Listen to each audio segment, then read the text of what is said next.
లిఖింపబడి ఉన్నదో వారిదే పర్లోక రాజ్యం అంటున్నాడు.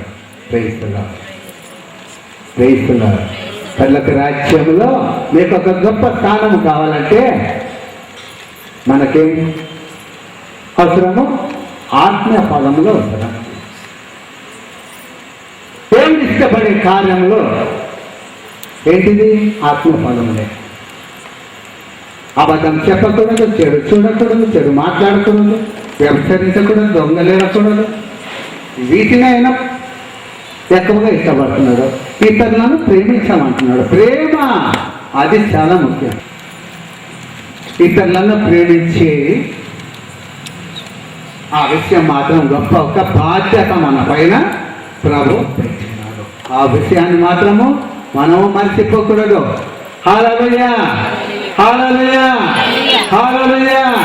ఎందుకని చెప్తున్నానంటే రెవల్యూషన్ చాప్టర్ దర్శన గ్రంథములో 22వ అధ్యాయము 12వ వచనం ఏమంటుందో ఒక్కసారి చెప్పమ్మా. నాకు చెవు సరిగ్గా వినబడదు, గట్టిగా చదువు. Listen, says Jesus. Listen, says Jesus. I am coming soon. I will bring my reward with me to give to each one according to what he has done. నేను త్వరగా వచ్చుతున్నాను. వచ్చేటప్పుడు వట్టి చేతులతో రాను, మీ కొరకు బహుమానాన్ని తీసుకొని వస్తున్నాను.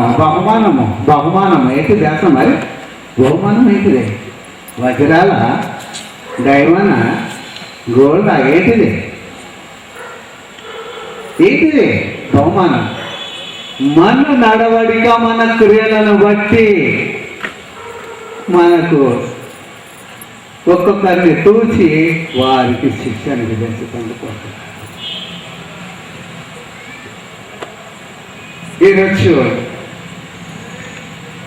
ప్రతి ఒక్క బిడ్డ మనం నేర్చుకోవాల్సింది ఒకటే, ఇతరులను ద్వేషించడం వదిలిపెట్టాలి, ప్రేమించడం మనం నేర్చుకోవాలి. ద్వేషించడం వదిలిపెట్టండి, ప్రేమించడం నేర్చుకోవాలి. సత్యము అంటున్నాము. సత్యము కదా, ఏది? యేసయ్య సత్యము, సత్యమైన మార్గంలో జరుగుతుంది. సత్యము నుండి సర్వసత్యములోనికి ప్రవేశించాలి. ఆమేన్. సత్యము నుండి సర్వసత్యములోనికి జీవించేందుకు ప్రయాసపడాలి. మాత్రము మన తలంపులో రావద్దు. నేనే ఈరోజు ప్రతి మానవుల్లో కొద్ది మందిలో 3 రకములమైనటువంటి వ్యక్తి కొద్ది మంది. ఏంటిది అది?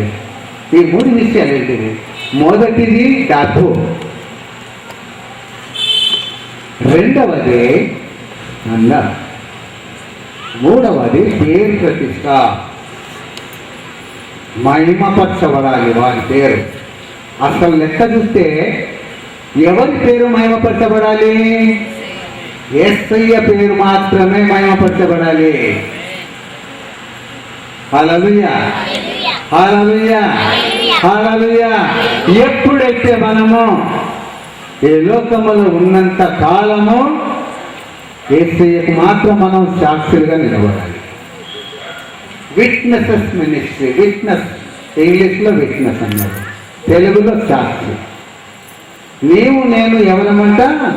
ప్రభు యొక్క సాక్షులము. మనము ఎవరి సాక్షులము? ఉత్తగా చెప్పుకుంటే సరిపోదు, క్రియలు కనబడాలి. మన క్రియలు చూపెట్టాలా, మన నడవడికలు చూపెట్టాలా. బుట్టబుట్టే మాటలు, కళ్ళలాడే నాలుక, ఈ నాలుకను అదుపులో పెట్టుకోవాలి. అందుకని యాకోబు గ్రంథములో 3వ అధ్యాయము భలే స్పష్టంగా లిఖింపబడి ఉన్నది. యాకోబు గ్రంథము 3వ అధ్యాయము ఈ నాలుకను మనము అదుపులో పెట్టుకోవాలి. అదుపులో దాన్ని దిగబెట్టాలి. ఎప్పుడైతే మన శరీరాన్ని మనం అదుపులో పెట్టుకుంటామో అప్పుడు యేసయ్య మనలను 60 గంటలుగా దీవిస్తాడు. Praise the Lord. Hallelujah, hallelujah, hallelujah, hallelujah. రెండవది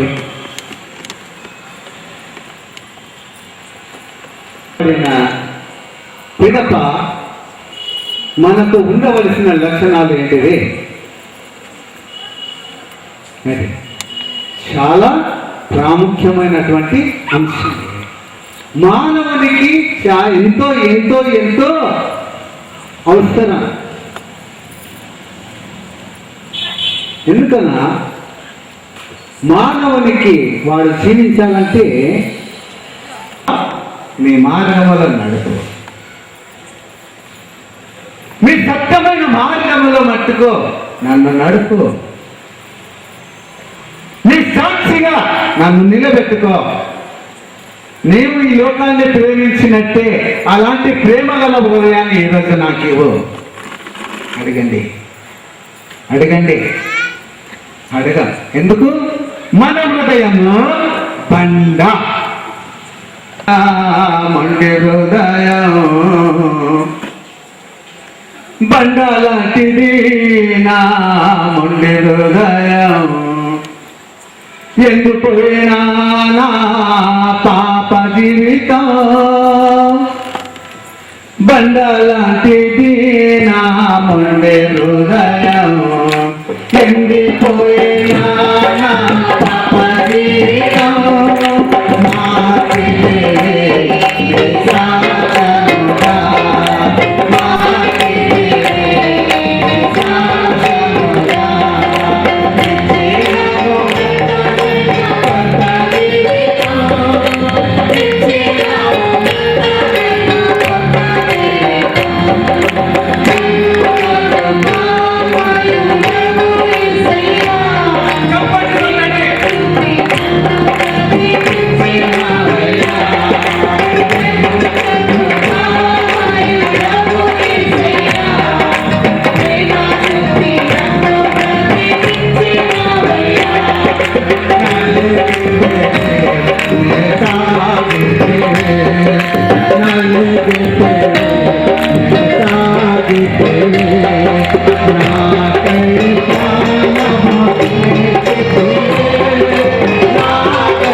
Praise the Lord. Praise the Lord. యేసయ్యా.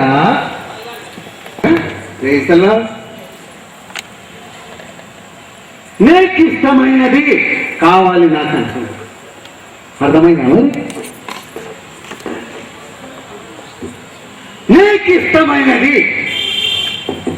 నాకు కావాలి. అయితే మనకి ఇష్టమైంది ఇతరులు అడిగితే మనం ఇస్తామా? Praise the Lord. Hallelujah, hallelujah. నీకు ఇష్టమైనది కావాలి దేవునికి, బలి అర్పణ కోరలేదు దేవుడు, బలి అర్పణ కోరలేదు దేవుడు. నీకు ఇష్టమైనది కావాలి దేవునికి, బలి అర్పణ కోరలేదు దేవుడు, బలి అర్పణ కోరలేదు దేవుడు.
Hallelujah.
ఎక్కడెక్కడైతే మీకు ఎక్కడ మీకు అనారోగ్యం ఉన్నదో తలన, కన్న, చెవ్వ, ముక్క, మోకాళ్ళ, నడుమ, ఏ స్థలములో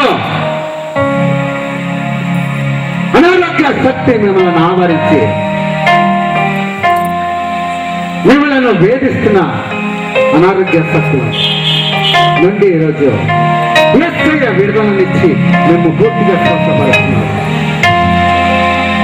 కళ్ళను మూసుకోండి.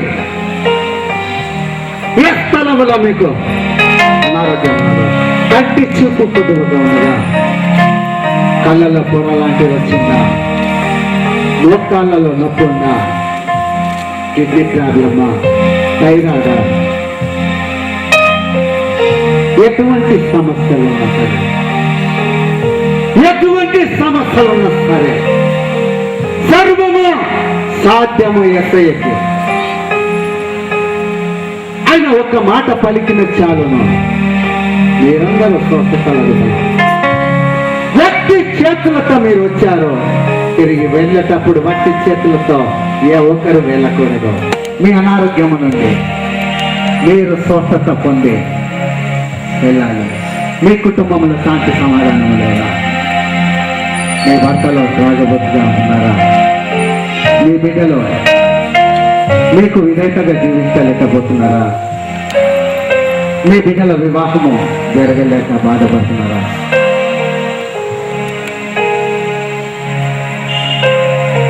అద్దెల ఇల్లు అద్దెలు కట్టలేక, సొంత గృహం లేక దుఃఖముతో ఉన్నారు. ప్రభు పాదాలకు సమర్పించి ఎప్పుడైతే మీరు అడుగుతున్నారో, వేటినైతే మీరు అడుగుతున్నారో వాటిని మీరు పొందారని ముందుగా విశ్వసించారు. ఆయన కృపను మీరు పొంది వెళ్ళండి. ఆయన కృపను మీరు పొంది వెళ్ళండి. హల్లెలూయా, హల్లెలూయా. యేసయ్య మీ అందరినీ ఎంతగానో ప్రేమిస్తున్నాడు తెలుసా? నాకు తెలుసా? నీకు తెలుసా? నీకు తెలుసా? నీకు తెలియదు, నాకు తెలుసు. ఏంటి మరి అది? మీకు తెలియంది ఏంటిది, నాకు తెలిసింది ఏంటి? ప్రార్థన కూటములో ప్రార్థనకై మేము వచ్చామని మన తలపు, కానీ రహస్య పిలుపు, రహస్య పిలుపు. యేసయ్య ఒక్కొక్క బిడ్డ పేరుని పెట్టి పిలిచిన్నాడు. నా బిడ్డ, నా బిడ్డ, నీవు నాకు అవసరం. నేను తీర్చేవాడని నీ తలపులో ఉన్నది నేను లెక్క పెట్టుకున్నాను. లెక్క పెట్టానన్న బిడ్డ, నీవు నీ తల్లి గర్భములో పిండముగా ఉన్నప్పుడే నేను ఎన్నుకున్నాను, ఏరుకున్నాను. మనమందరము రహస్య పిలుపు, రహస్య పిలుపు. ఈరోజు ఒక్కొక్క బిడ్డను అభిషేకించబోతున్నాను. అగ్ని అభిషేకం మీ అందరి పైన దిగి వస్తుంది. దయచేసి నేను ప్రార్థన చేసేటప్పుడు ఎవరు మాత్రం కళ్ళను తెరవకూడదు. యేసయ్య ఇదిగో నీ చెంతకు వచ్చిన్నాడు, నీ ఎదురున్న ఉన్నాడు. నీ సమస్యలను తెలుసుకునేటందుకు, నీ అవసరతలను తీర్చేటందుకు నీ హృదయములో వచ్చినాడు. ఈ సమయం నిన్ను ముట్టున్నాడు. నా బిడ్డలారా, నా ఆత్మ సహోదరి, నా ఆత్మ సహోదరుడా, నన్ను యేసయ్య మాట నన్ను. ఇదిగా నీ సమస్యలోనికి యేసయ్య వచ్చినాడు. నీ సమస్యలను తీర్చటానికి వచ్చిన నీ జీవితంలో, నీ జీవితంలో శాంతి సమాధానము లేక నిన్ను అవమానపడుతున్నాగా భయపడకు, భయపడకు. యేసు ఆ యేసు వైపు చూడు. శిలువ పైన కాచిన రక్తము ద్వారా ఈ రక్షణ మీ జీవితాలలో ప్రతి ఆటంకములో ఈ సమయం మీ నుండి తొలగిపోతుంది. యేసు నామములో తొలగిపోతుంది. తండ్రి కుమార పరిశుద్ధాత్మ దేవాన్ని బంగారు పాదముల కొట్లాడు. తండ్రి నీ సన్నిధిలో వచ్చిన ప్రతి ఒక్క బిడ్డను పేరు పేరున నీ బంగారు పాదములను సమర్పిస్తున్నాను తండ్రి ప్రభు. నేను చూసేది బిడ్డల 10 రూపాయలు మాత్రం చూడగలుగుతున్నాను. కానీ ప్రభు మీరు చూసేది ప్రతి మానవుని హృదయంతరను, ప్రతి మానవుని హృదయంతరను. అవును ప్రభు, ఓ దయగల తండ్రి, ఓ జ్ఞానగల దేవా,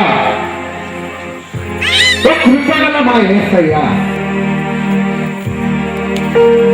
నా ఆత్మ బిడ్డల వైపు ఒక్కసారి చూడము రాజా.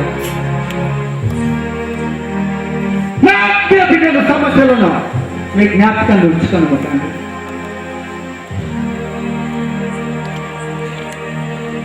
తండ్రి ఓ యేసయ్యా, నా బిడ్డల, నా ఆత్మీయ బిడ్డల అవసరతలను తీర్చండి. వారికి ఉన్న రుగ్మతల నుండి, అప్పు బాధల నుండి, అనారోగ్యము నుండి విడుదలనివ్వండి. వారి కుటుంబంలో శాంతి సమాధానాన్ని దయచేయండి ప్రభువా. ఎంతమంది అనారోగ్యం వారినందరినీ సమయము మీరు ముట్టి వారిని పూర్తిగా స్వస్థపరిచినందుకు స్తోత్రం. ఎంతమందికి ఏ అనారోగ్యంతో వచ్చినారో, నడుము నొప్పి, కాళ్ళు నొప్పి, కీళ్ళు నొప్పి, ఎవరికి ఉందో తల నొప్పి, ఏ సమయం మీరు చెక్ చేసుకోండి. నొప్పులు లేవు ప్రభు అంటున్నాడు, నొప్పులన్నీ తీసేస్తున్నాను. మీకు నా అనారోగ్యాన్ని అన్నింటినీ తీసేస్తున్నాను. హల్లెలూయా, హల్లెలూయా. ఒక్క సమయం, ఒక్క నిమిషము లేచి నిలబడిన మా చివరి ప్రార్థన చేస్తున్నాం. మీ 2 హస్తములను పైకి లేవనెత్తండి. మీకున్న ప్రతి ఒక్క సమస్య యేసయ్య పాదాల సమర్పించి, ఇక కూడా ఆయనే, నిన్నును నన్నును రక్షించేవాడు ఆయనే. ఆయన తప్ప వేరే దేవుడు లేడు. ఎప్పుడైతే మీ సమస్యలో ఆయన పాదాల సమర్పించుకుంటారో, మీ సమస్యలు రండి. ఈరోజు మీకు విడుదలని ఇస్తున్నారు. ప్రతి ఒక్క బిడ్డను విడుదలని ఇస్తున్నారు. మీ జీవితంలోనే అతి గొప్ప ప్రభు యొక్క సన్నిధిలో వచ్చిన ప్రతి బిడ్డలు ఆయన యొక్క కృపను తీసుకొని మీ గృహంలోకి వెళ్తున్నారు. ఈ గృహంలో మీరు జీవించే జీవిత కాలం అంటే ఆయన యొక్క కృప, కనికరము, శాంతి, సమాధానముతో మీ జీవితంలోనూ, మీ కుటుంబ సభ్యులను మీరు నివసించే శాంతిని మీ అందరినీ సాక్షిగా నిలబెట్టుకోండి.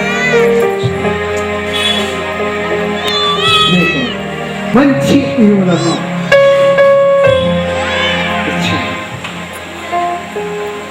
ఒక బ్రదర్, ఇద్దరు ఫైనాన్స్ కొరకు ఆలోచిస్తున్నారు. ఫైనాన్స్ కొరకు డబ్బు అవసరంతో ఉన్నది. ఇద్దరికి బాల బిడ్డలను పోషించేటందుకు ఒక బిడ్డ ఫైనాన్స్ వైపు ఎత్తుకున్నారు. జాబులు సరిగ్గా లేక ఎవరు నాకు సహాయం చేస్తారా, యేసయ్య నాకు సహాయం చేస్తారన్న విశ్వాసంతో చేస్తున్నారు. ఎవరు వస్తారు? ఎవరైనా సరే యేసుని విశ్వసించిన ఆత్మ సహోదరుడా, నీ అవసరతలను తీర్చి నీ ఇంటిని కడతానంటున్నాడు ఈ సంవత్సరం. ఈ సంవత్సరము నీ ఇంటిని కట్టేందుకు ఆర్థిక సహాయాన్ని తన నీకు అందజేస్తున్నాడు.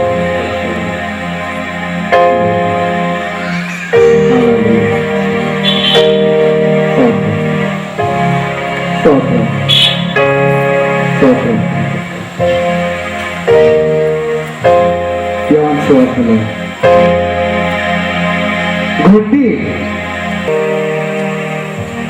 నన్ను కరుణించండి, నన్ను కరుణించండి కేకలు పెడుతున్నాడు.